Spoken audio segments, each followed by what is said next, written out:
What if the dimension of time was no different from the three dimensions of space we live in? What if you could travel to the past and to the future, the same way you can move right or left, up or down? Would you be able to change the past? And if you did, would it create a time paradox? What kind of time machine would you need to build anyway? This is What If, and here's what would happen if you could travel through time. How many times have you wished you could jump in a time machine and skip that boring meeting?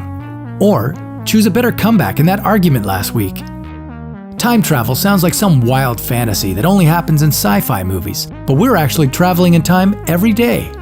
Albert Einstein found that time is not a constant, but is continually moving forward, and we're moving forward with it. According to Einstein, time is the fourth dimension. Together with three-dimensional space, it's fused into a single four-dimensional continuum, space-time. If you think of traveling in space, moving upwards is a bit of a challenge, unless we get on a plane, or at least take the stairs. So maybe we just haven't come up with a proper machine to travel in time yet. Theoretically, building a time machine is possible, but it wouldn't look like this, or like this. Rather, more like this. Because the secret to time travel isn't in some exotic form of matter, what you'd need is a spaceship that could travel almost as fast as light. Einstein's theory of relativity taught us that the faster we move through space, the slower we move in time.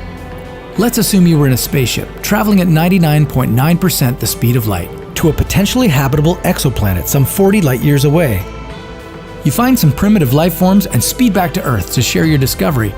But when you finally make it back to Earth, you discover that all your colleagues are now very, very old.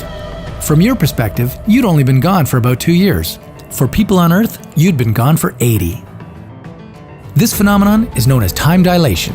It's not likely to happen to you though, because traveling at the speed of light isn't quite possible with the technology we have now. The fastest piloted vehicle we've ever created, Apollo 10, reached a speed of 11,000 meters per second. The speed needed for time travel is somewhere near 299 million meters per second. On top of that, accelerating at that speed would cause an enormous centrifugal force, a force that would rip you apart before you came anywhere close to light speed. But hey, we still have wormholes. Einstein predicted that these theoretical tunnels link two separate places and two different times, a shortcut to another universe and another time. The problem with wormholes is they're extremely tiny. Just a billion trillion trillionths of a centimeter across. No human would be able to fit through. I can barely fit in my jeans from last year.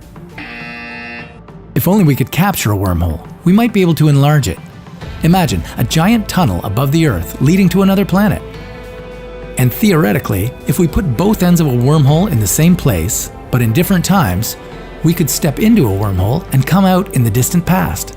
But wormholes have their issues. They're very short-lived.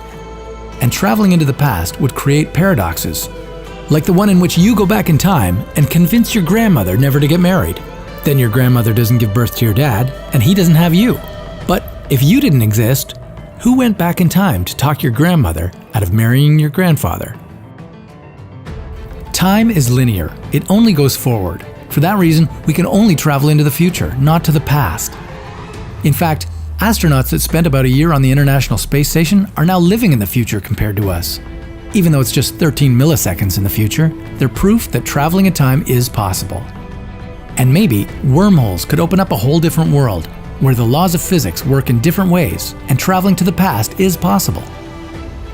Would you dare step into a time machine not knowing where it would take you? And if you had the choice, where would you go and when?